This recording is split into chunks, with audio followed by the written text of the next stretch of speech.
그리스도께서 우리를 위하여 자기 목숨을 버리셨습니다. 이것으로 우리가 사랑을 알게 되었습니다. 그러므로 우리도 형제 자매를 위하여 목숨을 버리는 것이 마땅합니다. 누구든지 세상 재물을 가지고 있으면서 자기 형제 자매의 궁핍함을 보고도 마음 문을 닫고 도와주지 않으면 어떻게 하나님의 사랑이 그 사람 속에 머물겠습니까?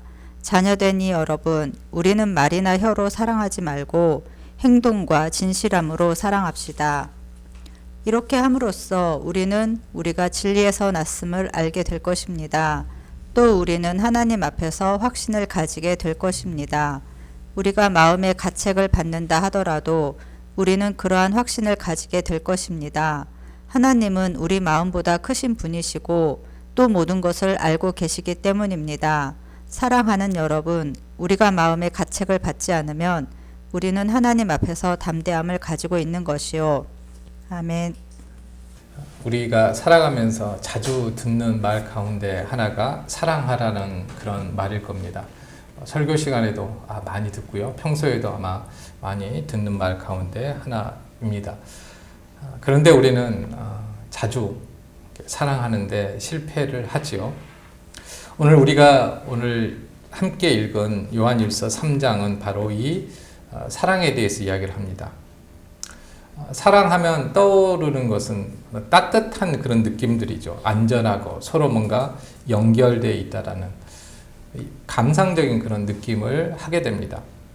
마주 잡은 손, 그 다음에 심장 뛰는 소리, 따뜻한 포옹, 간호하는 손길, 이런 이미지들이 사랑하면 떠오르게 되죠. 그런데 사도 요한은 오늘 본문을 보면요, 우리가 생각하는 그러한 따뜻하고 감상적인 느낌이 아니라고 선언을 하고 있습니다. 오늘 본문 16절에서 그 사랑의 기준을 어디에 두고 있는지 우리가 한번 살펴볼 필요가 있습니다. 우리가 착하거나 심성이 착하거나 이런데 보통 두고 어떤 사랑하는 행위에 대해서 그 원인이 어떤 성격이 있다고 많이 생각하는데 16절 말씀을 보면요, 그리스도께서 우리를 위하여 자기 목숨을 버리셨습니다. 이것으로 우리가 사랑을 알게 되었습니다. 그러므로 우리도 형제 자매를 위하여 목숨을 버리는 것이 마땅합니다.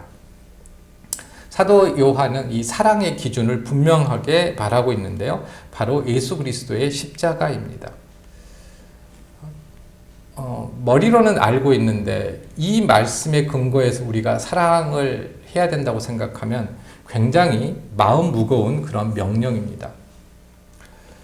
그런데 사도 요한은 이 숭고한 목숨을 버리는 사랑, 이 사랑을 그냥 아멘 믿습니다라고 감동받는 그런 설교의 주제로 남겨두지 않습니다. 그러니까 추상적인 선하게 사십시오, 착하게 사십시오, 그렇게 남겨주지 않습니다. 곧바로 이 무거운 명령을 우리의 삶의 한 복판으로, 심지어 이 문제를 우리의 지갑 속으로, 지갑의 문제로 끌고 내려옵니다. 그것이 바로 17절 말씀입니다. 목숨을 버리는 사랑은 곧 나의 삶의 자원을 나누는 현실적인 문제와 직결되어 있다라는 그런 말씀입니다.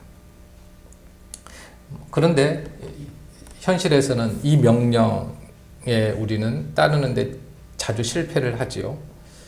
상당히 이 기준이 무겁습니다. 망설여지기도 하고요. 어떤 경우에는 외면하고 나도 힘들어 라면서 합리화를 합니다. 그 결과 그러면은 어떻게 됩니까? 우리의 마음은 어떻게 되죠? 나중에 그 순간에는 힘드니까 이렇게 지나가지만 내가 정말로 하나님을 사랑하는 사람인가? 내가 정말로 구원받은 사람인가? 이런 생각들이 무거운 짐이 되어서 우리를 조금씩 짓누르게 됩니다. 오늘 본문 말씀은 이런 죄책감과 부끄러움으로 낙심하고 있는 그리스도인들에게 해주시는 말씀입니다. 그런데 이 말씀이 뭔가 야단 맞는다는 느낌보다도 큰 위로와 어떤 자유로움을 우리가 느끼게 합니다. 왜냐하면 오늘 말씀의 설교의 제목처럼 하나님께서는 우리의 마음보다 크신 분이시기 때문입니다. 사도 요한은 우리의 사랑이 진짜인지 가짜인지 테스트하는 그런 시험지를 하나 들이대고 있습니다. 이게 18절 말씀인데요. 말로만 하는 사랑과 행함과 진실함으로 하는 사랑을 이것이 이제 가르는 기준입니다. 17절 말씀을 한번 같이 보시겠습니다. 누구든지 세상 재물을 가지고 있으면서 자기 형제 자매의 궁핍함을 보고도 마음 문을 닫고 도와주지 않으면 어떻게 하나님의 사랑이 그 사람 속에 머물겠습니까? 여기에서 우리가 주목해야 될 단어가 두 개가 있습니다. 하나는 세상 재물이고요. 또 하나는 마음 문을 닫고입니다. 이 세상 재물이라는 이 단어의 헬라어는 바이오스라고 우리가 영어에도 그대로 남아있는 그런 단어인데요. 이것은 우리가 쓰고 남은 여윳돈이 아닙니다. 재물이라는 단어는. 이 단어는 원래 뜻은 생계의 수단, 그리고 즉 내 삶을 지탱하는 자원, 그 자체를 재물이라고 말하고 있습니다. 놀랍게도 16절에 목숨이라는 단어가 있는데요. 이 목숨이라는 단어가 17절에서는 바이오스, 그러니까 삶의 자원이라는 현실적인 단어로 바뀌는 것입니다. 그러니까 목숨이 꼭 자원, 세상 재물이라고 말할 수 있는 것이죠. 요한이 말하는 사랑은 내가 가진 것 중에서 남은 것을 주는 것이 아니라 내 삶 자체를 지탱하는 자원을 그거를 나누는 것이다 라고 이렇게 말을 합니다. 이제 더 마음이 무거워지죠. 자, 그리고 두 번째로 마음 문을 닫고 라는 그런 말씀이 있는데요. 헬라어에서는 마음이라는 단어가 두 개가 있습니다. 두 종류가. 하나는 우리가 보통 마음, 이성이라고 사용하는 그런 단어가 하나 있어요. 그래서 우리는 지금 어떤 생각을 머리로 한다고 생각을 하는데 당시의 사람들은 생각을 마음으로 한다라고 그렇게 생각을 했습니다. 그래서 생각하는 장소가 마음이에요. 그런데 오늘 본문에서 사용된 이 마음이라는 또 다른 마음이라는 이 단어는 내장, 창자라는 뜻을 가지고 있습니다. 고대 헬라 사람들은 정말 불쌍한 사람을 볼 때 마치 내장이 뒤틀린 것 같은 그런 동정심과 자비를 느낀다고 보았습니다. 그러니까 생각하는 것도 마음이고 어떤 감정을 느끼는 것도 마음이라는 것이죠. 그러니까 마음 문을 닫는다는 것은 단순히 불쌍한 마음이 안 드네 이런 정도의 뜻이 아닙니다. 정반대입니다. 눈앞의 형제가 겪는 궁핍함을 보고 내 마음에서 저 사람 어떡하나 하는 본능적인 자비심, 내장이 뒤틀리는 듯한 그런 극률함이 끌어오르는데요. 그럼에도 불구하고 이 극률의 수도꼭지를 자신의 이성으로 꽉 틀어 잠궈버리는 것, 이 냉혹하고도 의도적인 행동, 이것이 바로 마음 문을 닫는다라는 뜻의 조금 더 정확한 의미입니다. 그래서 사도 요한은 묻지요. 그렇게 내면의 소리를 끄고 극률의 밸브를 잠가버리는 그런 행동을 하면서 어떻게 하나님의 사랑이 그 사람 속에 머물겠느냐는 것입니다. 야고보서의 말씀처럼 평안히 가라, 덥게 하라, 이렇게 말로만 축복하고 실제 쓸 것을 주지 않는 믿음과 이것은 같다라는 것이죠. 그래서 사랑은 감상이나 감정이 아니라 구체적인 행동입니다. 이 17절의 날카로운 기준 앞에서 나는 그래도 좀 떳떳한데요. 저는 그래도 괜찮은 것 같습니다라고 말할 수 있는 사람은 그리 많지 않을 것입니다. 우리는 모두 마땅히 열었어야 할 그 긍휼의 마음을 닫아버린 기억이 있지요. 우리는 모두 구체적인 행함이 필요한 그 순간에 말과 혀로만 사랑했던 그런 부끄러운 과거를 가지고 있습니다. 우리가 그렇게 사랑하지 못했을 때, 물론 어떤 때는 좀 애써서 노력하지만 매번 그러지는 못하잖아요. 그런데 못했을 때 우리가 경험하게 되는 그 결과가 무엇입니까? 바로 19절과 20절에 나오는 마음의 가책입니다. 우리가 18절 말씀처럼 행동과 진실함으로 사랑할 때 비로소 우리는 하나님 앞에서 확신을 가지게 될 수 있는데요. 개역개정 그 성경은 이 단어를 굳세게 하다라고 번역을 했습니다. 이 뜻은 뭐냐면은 스스로를 안심시킨다는 뜻입니다. 하지만 우리가 그렇게 하지 못했을 때 이 10절 말씀이 현실이 되죠. 우리가 마음의 가책을 받기 때문입니다. 그런데 마음의 가책을 받는다. 그러니까 개역개정은 마음이 우리를 책망한다 이렇게 번역을 했는데요. 이 단어는 그냥 기분 나빠, 죄책감이 드네 이런 정도가 아닙니다. 이거는 좀 무서운 단어인데 법적인 용어입니다. 법적 용어입니다. 즉 우리 내면의 양심이 검사나 판사가 되어서 17절의 저 엄중한 사랑의 율법을 들이대면서 우리 자신을 향해서 너는 유죄다. 땅땅땅 이렇게 유죄 판결을 내린다는 것을 의미합니다. 우리는 스스로의 위선과 실패를 누구보다도 잘 알기에 그래서 이런 마음의 어떤 양심 소리에 의해서 하나님 앞에 설 자신감을 자주 잃어버리게 되지요. 이게 연약한 마음의 실체입니다. 어떤 때는 잘하지만 어떤 때는 못했을 때 느껴지는 그런 마음의 가책. 그래서 내가 뭐 기도를 해도 하나님께서 들어주실까? 나는 조금 이중적이지 않나? 이런 상태를 연약한 마음이라고 이렇게 부르는 것이죠. 바로 이 순간에 사도 바울은 스스로 내린 유죄 판결에 갇혀서 신음하는 연약한 성도들을 향해서 오늘 요한 1서에서 어떻게 보면 전체에서 가장 중요하다고 말할 수 있는 이 복음을 선포합니다. 그게 바로 하나님은 우리 마음보다 크신 분이시고 또 모든 것을 알고 계시기 때문이다. 하나님은 우리 마음보다 크시다라는 이 말씀은 두 가지 방향에서 해석할 수 있습니다. 첫 번째는 이 말씀이 심판의 경고라는 것입니다. 어거스틴이나 칼빈과 같은 그러한 신학자들은 이 구절을 더 큰 심판에 대한 경고로 해석을 했습니다. 만약 17절의 죄, 그러니까 형제를 돕지 않고도 나는 괜찮다고 하며 마음을 닫아버리고 스스로를 합리화하는 사람이 있다면 이 말씀은 무서운 경고가 되는 것이죠. 네 양심도 너의 그 인색함을 아는데 하물며 네 마음보다 크시고 모든 것을 아시는 하나님께서 그 사실을 모르시겠느냐? 그분은 너를 더욱더 엄격하게 심판하실 것이다. 그러니까 불순종을 합리화하는 그런 사람들에 대한 준엄한 경고라는 그런 말씀입니다. 그런데 대다수의 주석가들은 이 본문의 목적이 정죄가 아니라 21절의 담대함으로 나아가게 하는 위로와 은혜라고 강조합니다. 17절의 명령 앞에서 실패하고 나는 틀린 것 같아 라고 스스로를 책망하는 연약한 성도들이 있는데요.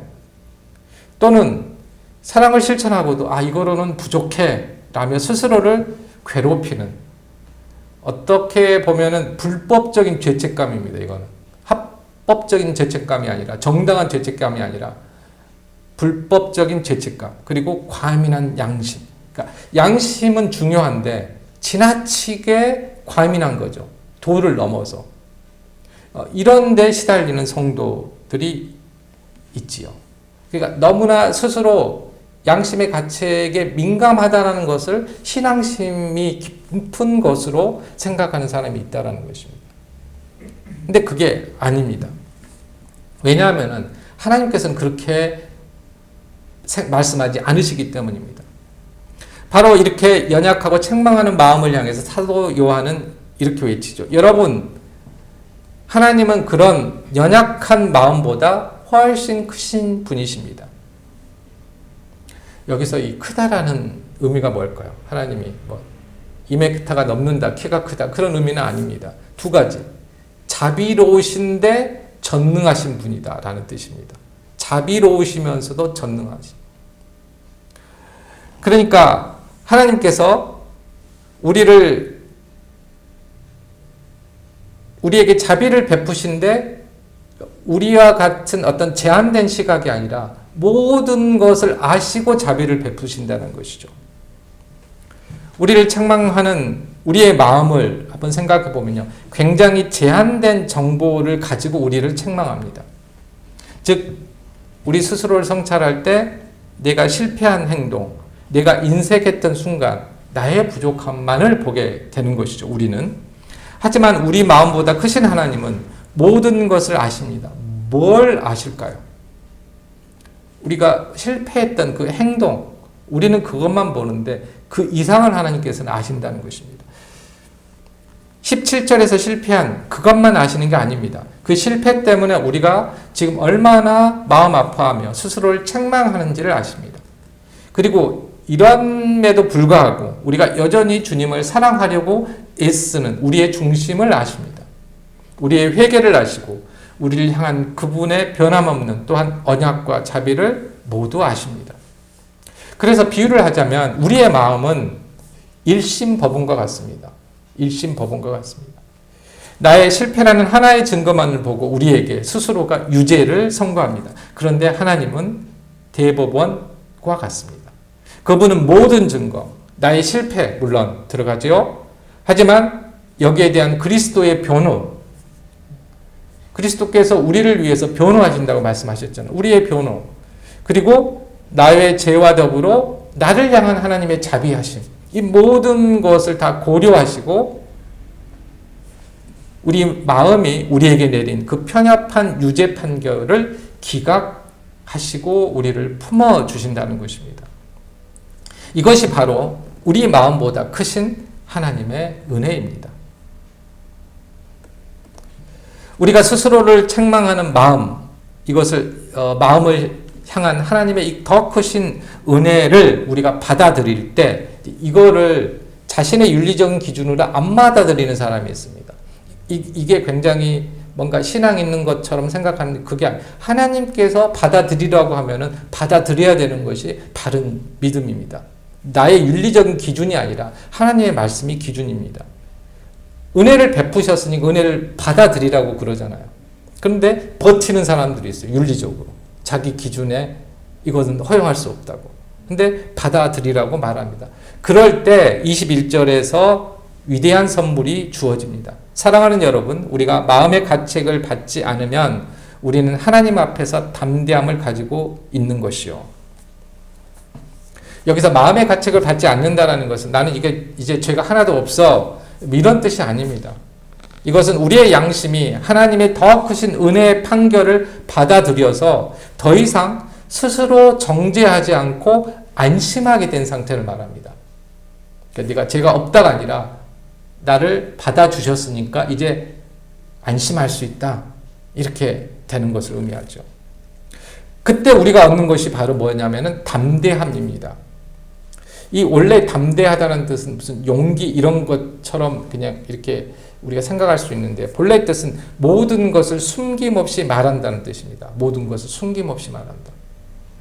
이것은 죄인이 심판자 앞에서 정죄감과 두려움에 사로잡혀서 내가 무슨 말을 하겠냐며 침묵하는 것이 아닙니다. 모든 것을 뭐요? 숨김없이 말하는 것, 그게 담대함이라는 것입니다.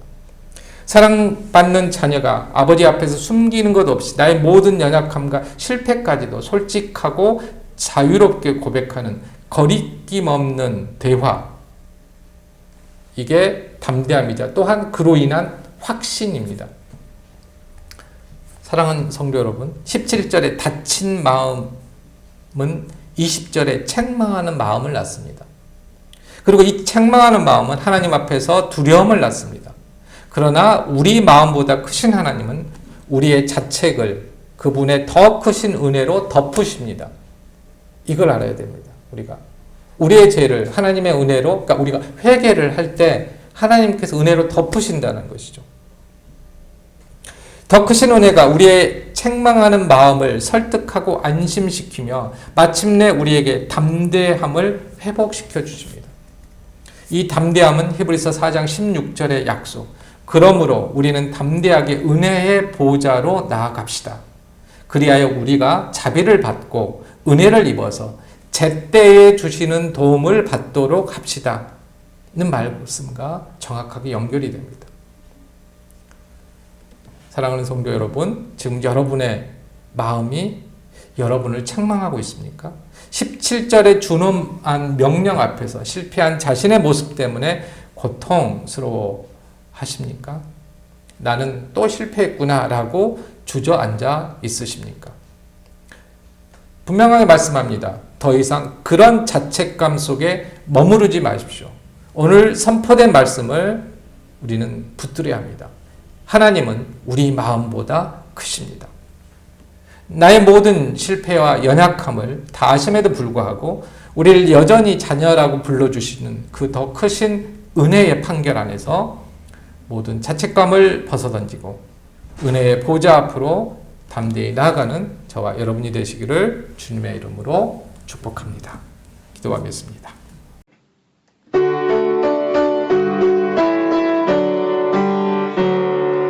주여 우리 축복하소서. 당신의 평화를 주소서.